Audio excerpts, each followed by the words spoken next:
Today we're going to be fixing our 2005-2009 Mustang when you open your door and close it and your window doesn't go all the way up, like this. Got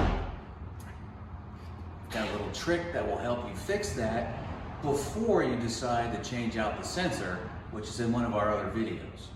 Here's how you reset the window switch. Turn your vehicle on, make sure your door is closed. Lower your window and hold the button for 2 seconds, 1001, 1002.